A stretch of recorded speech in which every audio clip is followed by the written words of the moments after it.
Bom dia, boa tarde, boa noite para você que está assistindo. Eu sou o Michael Douglas e eu vim trazer uma apresentaçãozinha hoje para esclarecer e trazer algumas informações, algumas curiosidades sobre a relação P igual a F por A, que é basicamente a fórmula da pressão, né? Relembrando, a gente estudou isso, meio que a gente passou por esse assunto, digamos assim, ali no capítulo 17 do Halley, que a gente está estudando ondas, a gente viu a questão da oscilação, propagação, mas o ponto dessa aula de hoje, na verdade, é essa formulazinha aqui, que é a fórmula da pressão. A gente vai dar um pouco mais de atenção para esse slide e daqui eu vou extrair informações e exemplos que vão deixar mais claro a participação dessa fórmula no dia a dia. Bom, a gente viu lá em sala mais ou menos a relação entre Pascal e uma pressão atmosférica, por exemplo. A gente viu que 1 Pascal é um valor muito pequeno, mas que ele também é muito importante porque a gente pode relacionar com outras grandezas. No caso aqui temos uma pressão atmosférica, que equivale a isso em Pascal. A gente pode transformar também em milímetros de mercúrio, que eu vou explicar mais para frente no vídeo por que a gente faria isso. E também tem essa fórmula em bares, que é esse BARzinho aqui, que também é muito comum em unidades de medida de pressão, principalmente em situações industriais ou automotivas, por exemplo.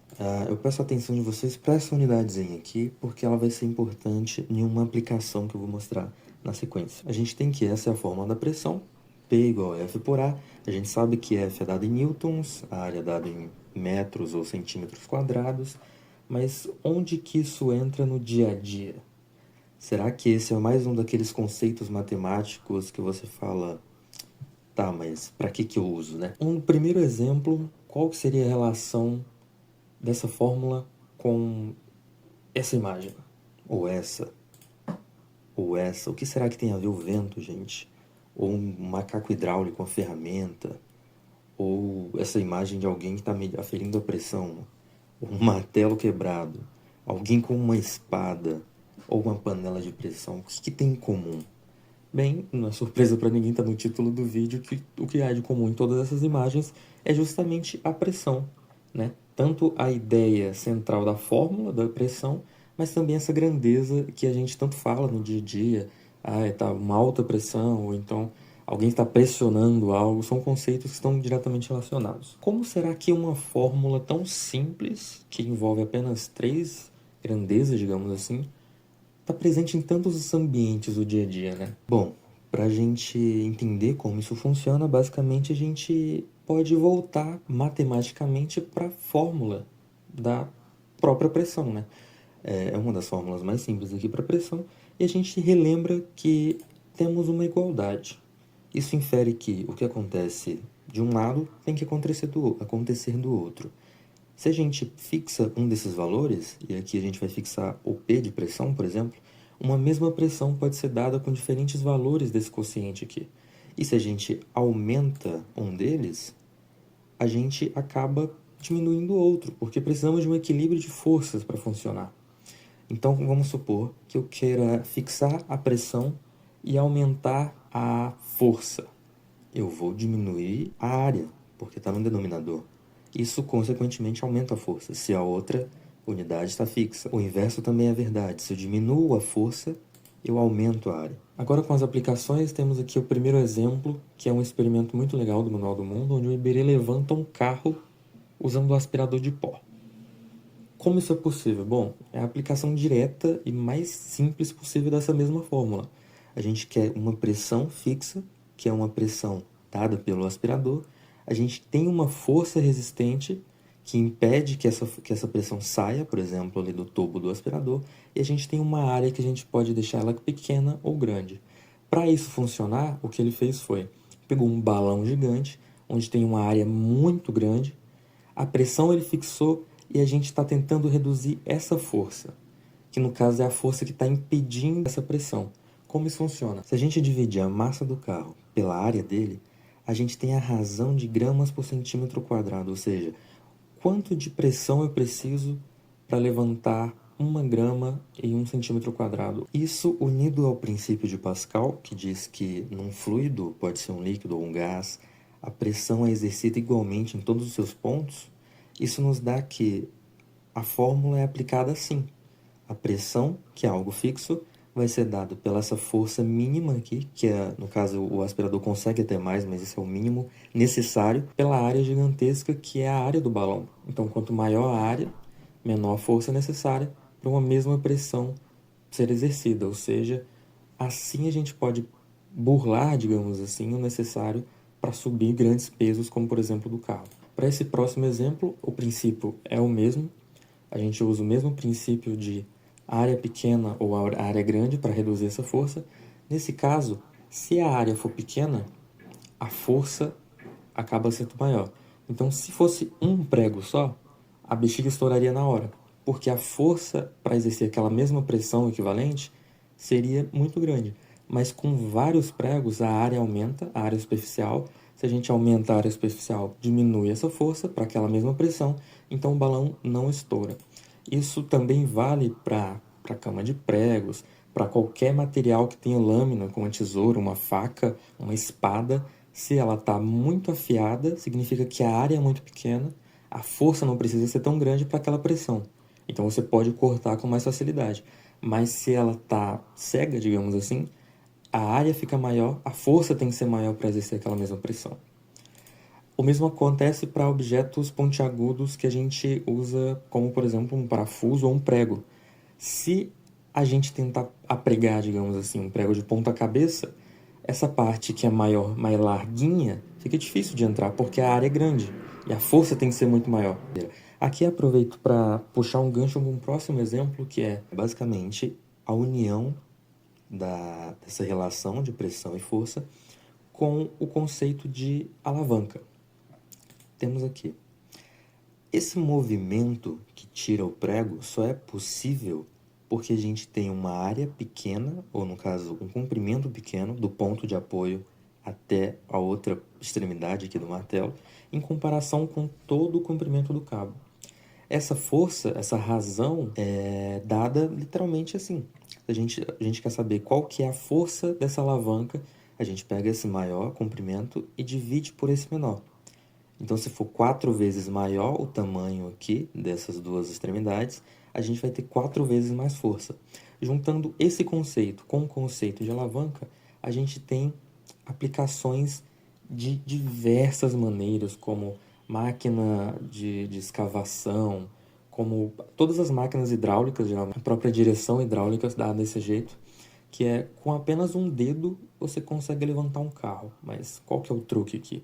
Basicamente, a união desses dois conceitos. Aqui a gente tem um fluido que segue aquela regra de Pascal, então a pressão é aplicada em todos os pontos desse fluido. A gente tem uma relação cilíndrica aqui de área, como a gente sabe que quanto menor a área, maior a força. A gente move uma área pequena que segue essa razão aqui. A força no pistão dentro de um macaco hidráulico, por exemplo, é dado dessa razão. A gente pega esse cilindro maior, divide pelo cilindro menor, que no caso desse vídeo, desse exemplo do Iberê, ele ganhou 4 vezes mais força só com esse truque, digamos assim, só com essa aplicação dessa troca de força por área, por pressão. Isso unido com o movimento de alavanca que a gente tem no braço do macaco hidráulico aqui, esse primeiro comprimento é 8 vezes menor do que o resto do corpo da alavanca, como eu expliquei com a questão do martelo. Então você ganha muito mais movimento. A união da força do pistão com uma força na alavanca faz com que o movimento num macaco hidráulico seja 32 vezes mais forte do que o movimento do próprio dedo dele aqui no caso, né? Então é por isso que a gente consegue mover objetos tão grandes e as máquinas conseguem fazer uma força gigante. Isso também é usado por bombeiros para mover pesos muito grandes para resgatar pessoas, etc. Ok, já que a gente falou sobre a associação real e direta dessa prática, dessa fórmula, P igual a F por A, mas será que esse conceito ele termina por ali? Será que é limitado às aplicações diretas? A resposta é não, e existem consequências indiretas desse mesmo conceito de pressão. Falando agora de algumas consequências dessa variação de pressão, que a gente já sabe como calcular, começando pelo nascimento dos ventos, digamos assim. Os ventos globais, assim, no planeta inteiro acontece, é uma consequência dessa variação de pressão. Quando o ar esquenta, ele sobe, cria uma espécie de vácuo que a gente chama de baixa pressão. Essa baixa pressão atrai os ventos mais frios, mais pesados, digamos assim, mais densos, e isso faz com que nasçam correntes de vento que circulam todo o globo, por exemplo. Já instrumentos que a gente usa no dia a dia em casa, por exemplo, uma panela de pressão, usa uma outra consequência que se atribui a propriedades de líquidos e alguns gases também, que aumenta o seu ponto de ebulição conforme aumenta a sua pressão. Nesse caso, o que faz com que a panela de pressão seja eficaz é essa, entre aspas, hipertensão que a gente cria dentro da panela. Dentro da panela a gente pode ter até duas pressões atmosféricas, digamos assim, né? Então, aqui fora a gente tem um, lá tem dois, então existe essa diferença de pressão que faz com que a água demore mais para entrar em ebulição. Isso faz com que o alimento fique cozido muito mais rápido, porque a temperatura pode ser 100, 120 graus e a água se conserva em estado líquido, fazendo com que a comida seja preparada mais rapidamente. Porém, digamos que essa seja uma parte boa da hipertensão. Existe a hipertensão, que é mais comum que a gente pensa, que se refere a uma pressão muito grande, uma tensão muito grande das veias e artérias do nosso organismo, que também é uma consequência. É a força que o sangue exerce contra as paredes das artérias. Mas como que isso funciona? Bem, a gente acabou de ver na fórmula que força cresce conforme a área diminui. Pensa comigo que um dos principais causadores de problemas de hipertensão, por exemplo, é a má alimentação, por exemplo, o colesterol alto. A comida gordurosa faz com que as artérias fiquem mais estreitas, porque vai acumulando placas nela. Então, se a área que o sangue tem para passar diminui e a pressão continua a mesma, que o coração continua bombeando com aquela mesma pressão, para equilibrar a balança, a força tem que ser maior. Então, por isso que existem tantos sintomas e faz tão mal você ter uma hipertensão arterial. Bem, como existe essa relação aqui, a gente pode associar um ao outro por regra de 3, etc. Então, fazendo uma regra de 3 simples, a gente vê que 1 milímetro de mercúrio equivale a 133, mais ou menos, pascais.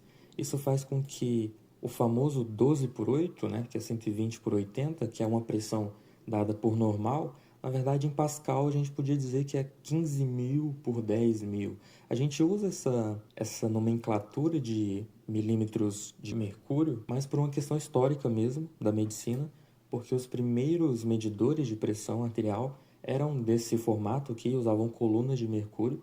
Eu não vou nem tentar pronunciar esse nome aqui, mas é mais uma curiosidade de por que a gente usa essas unidades aqui de milímetro de mercúrio. Bem, galera, eu finalizo por aqui. Essa foi a aulinha, assim, digamos que para mostrar algumas propriedades, explicar, entender por trás das aplicações dessa fórmula e como é abrangente, né, esse termo de pressão. Começa tudo lá atrás com essa razão entre força e área, mas aplicações na área da saúde, da engenharia, do dia a dia e tudo mais. Obrigado e até a próxima.